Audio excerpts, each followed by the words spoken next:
Stage 4 of the New Zealand Community Trust Cycle Classic was 136 kilometres, including 5 laps of the Tanui circuit before finishing back in Palmerston North. As the riders signed on at the square and got team photos done with some of the race supporters, I caught up with Avanti Racing's Taylor Gunman. The stage is 5 laps of a fairly tough little circuit, but the wind, not really what we expected.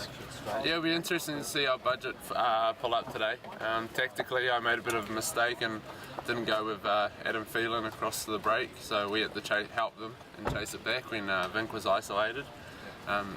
To correct that and win a stage makes it okay, but still it's not right. I mean, we could have won the tour yesterday or put ourselves into a winning position. So today we have to try to create the same situation again, although it's shorter. So yeah, it's going to be an interesting stage, and if it comes back down to the bunch kick, again, it'd be nice to get Brenton back up there. While the mechanics got the bikes ready, I caught up with yesterday's winner Brenton Jones and tour leader Michael Vink.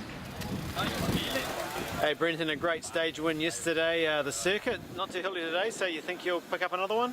Yeah, not too hilly. It's only a 1.5 kilometre climb in it, but it's not too steep, so kind of suits me, you know, those shorter climbs that are more power. So we'll see how we go today. It's a beautiful day and the wind's up, so yeah, looking forward to it. Michael, team did a terrific job yesterday in those tough conditions. Today, circuit race, will that change things too much?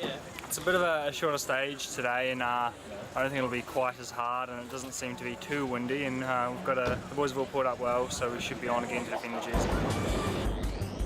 Michael Vink was certainly showing no effects of the stress of the yellow jersey as he relaxed at the start and even checked out the bike of Davide Saroni, one of the real supporters and characters here on the New Zealand Community Trust Cycle Classic.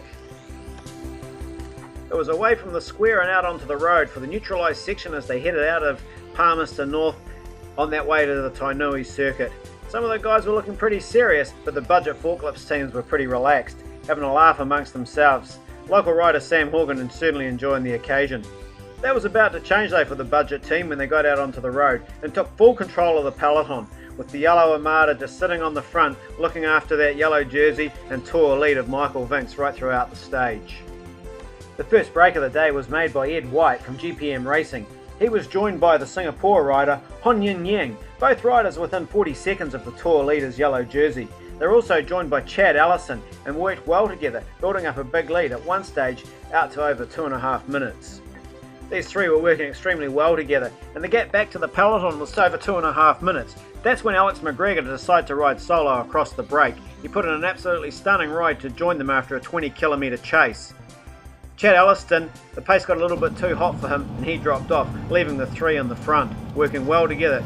Back in the peloton, it was budget forklifts, not letting anyone get too far away, just controlling the tempo and controlling the gap. The effort out front though was really being put in by these three riders, but it was starting to take its toll as budget just kept increasing the tempo, especially on the last couple of laps up this climb. The other teams, especially Avanti Racing and Drapac, seemed pretty happy to let the budget team sit on the front. Maybe they're thinking more about tomorrow.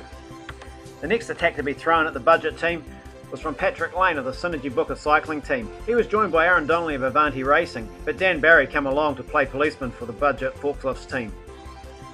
With budget forklifts in full control of the peloton, it was going to be another bunch sprint. The budget team had done a great job again today defending the yellow jersey for Michael Vink. With 75 to go, it's Wouter Whippet who takes control of the race. Skelly's coming at him on the outside, Briggs in the middle. Let's have a look and just see what that was like. What a finish from Drapac. Wouter Whippet, he won on the opening day. Here he is winding it up on the inside. Tom Skelly down the outside, Briggs in the middle. Whippet wins it by half a bike length. What a great stage win. It's number 2, stage 1 of the tour for Wouter Whippet. Come to see these guys race, but I just want to say again thank you to George, thank you to everybody involved in this race and bringing the tour back here to the Manawatu. We love having it here, and it's a really great privilege for us to have this race here in our backyard. The Drapac cycling team, Wouter Whippet!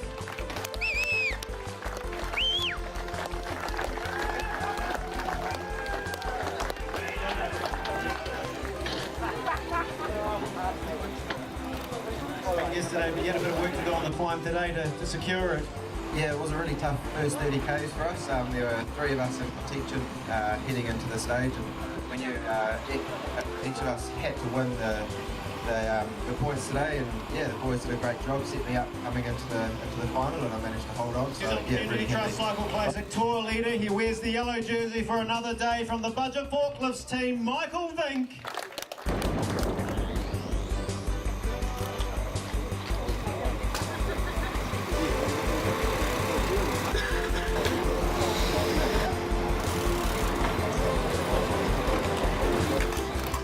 I'll give them a huge round of applause. Michael Vink,